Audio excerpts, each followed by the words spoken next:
Assalamualaikum warahmatullahi wabarakatuh. Alhamdulillah pada kesempatan hari ini Bapak bisa membuatkan video tentang penjelasan bab 1 sampai bab yang ketiga, yang mana kesemua bab ini sudah kita pelajari, sudah Bapak berikan penugasan. Pada kesempatan kali ini Bapak hanya ingin menjelaskan beberapa hal yang mungkin tidak terdapat di buku LKS. Yang pertama di bab 1, yaitu berkenan dengan Quran Surah Al-Falaq. Ada 3 hal yang harus siswa kuasai. Yang pertama, bisa membaca Surah Al-Falaq dengan baik dan benar. Seperti apa membaca yang baik dan benar? Yaitu membaca dengan cara bertajwid. Kemudian yang kedua, menghafal. Untuk menghafal ini, setidaknya seminimal mungkin hafal bacaan surah Al-Falaq. Lebih bagus lagi kalau hafal dengan artinya. Kemudian yang ketiga, bisa menulis surah Al-Falaq di buku tulis. Nah, ini hanya 3 ini saja yang dijadikan kompetensi di bab yang pertama ini. Kemudian di bab yang kedua, yaitu iman kepada Allah dan Rasul-Nya. Pengertian iman kepada Allah adalah membenarkan dengan hati bahwa Allah ada dengan segala sifat keagungan dan kesempurnaannya. Kemudian diakui dengan lisan dan dibuktikan dengan amal perbuatan. Nah, ini ialah pengertian beriman kepada Allah. Jadi dengan beriman kepada Allah berarti kita sudah meyakini bahwa Allah itu adalah Tuhan semesta alam. Kemudian dengan beriman kepada Allah, apa buktinya? Yaitu adanya alam semesta ini. Alam semesta tidak mungkin ada dengan sendirinya tanpa ada yang menciptakan. Alam semesta ini merupakan bukti bahwa Allah Subhanahu wa Ta'ala itu ada. Setelah menciptakan alam semesta, Allah kemudian menciptakan makhluk yang beraneka ragam.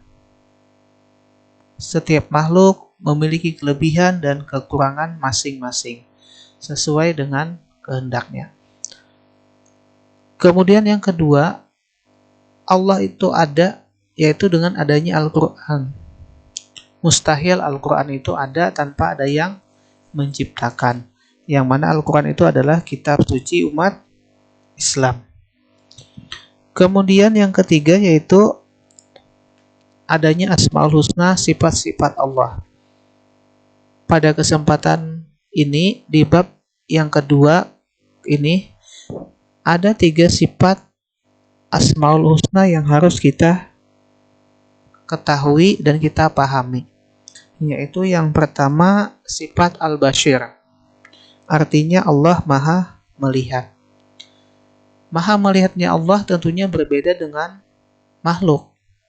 Allah melihat yang tidak dilihat oleh makhluk. Bahkan sampai ke dalam hati manusia sekalipun Allah mengetahui. Kemudian yang kedua, Al-Adil. Allah Maha adil. Nah, Allah akan memberikan pahala bagi orang yang beramal soleh. Nah, Allah itu akan memberikan dengan seadil-adilnya. Berbeda dengan manusia, mungkin manusia banyak yang salah. Nah, kalau Allah tidak, Allah akan memberikan sesuai dengan takarannya, sesuai dengan keadilannya. Kemudian yang ketiga, sifat Asmaul Husna yang harus kita ketahui adalah Al-Ajib. yaitu Allah Maha Agung. Apa itu Allah Maha Agung? Allah tidak membutuhkan bantuan dari makhluknya. Allah tidak butuh apapun dari siapapun.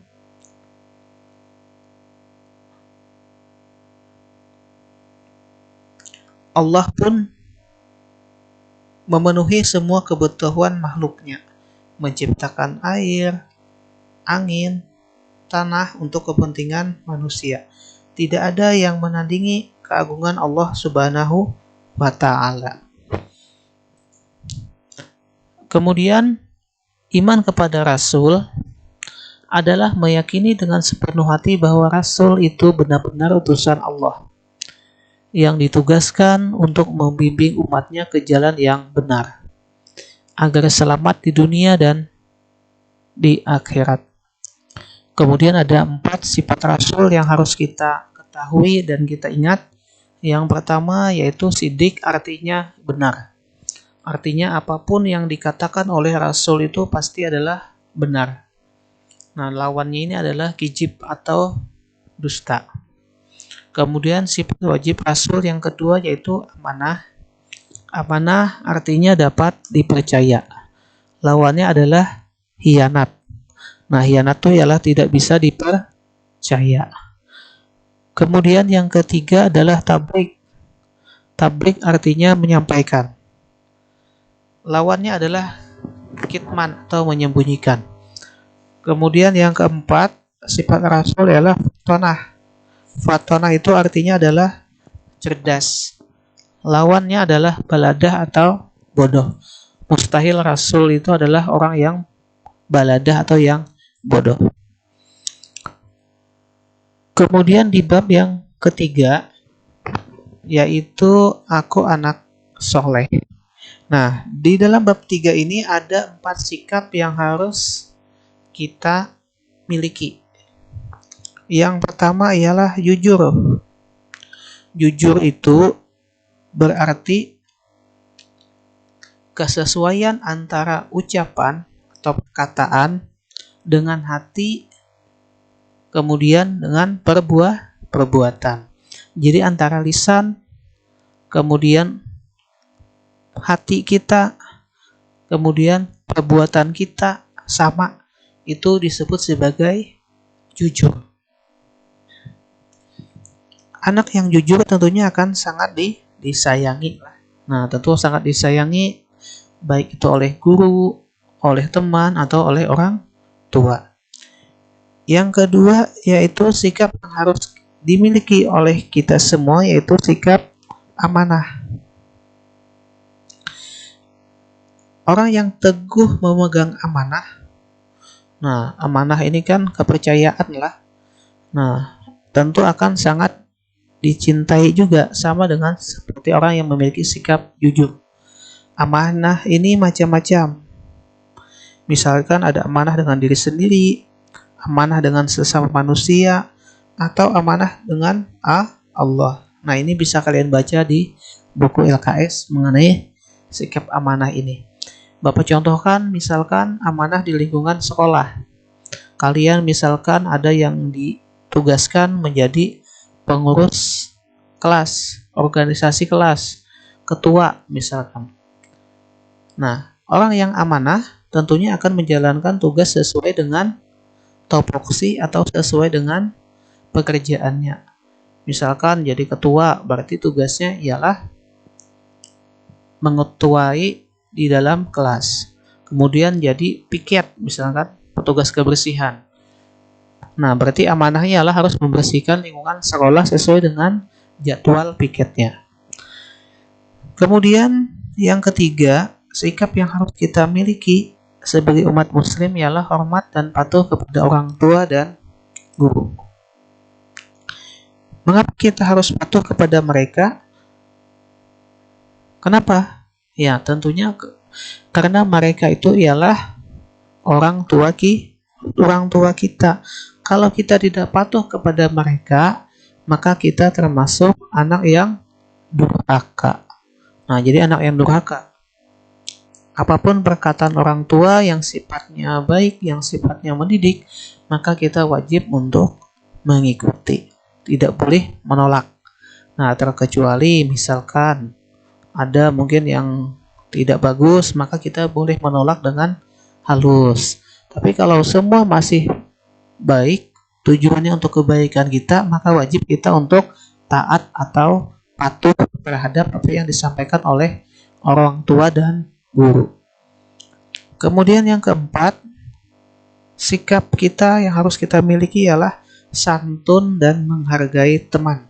Nah, santun itu berarti halus budi, baik bahasa, atau sopan tingkah laku.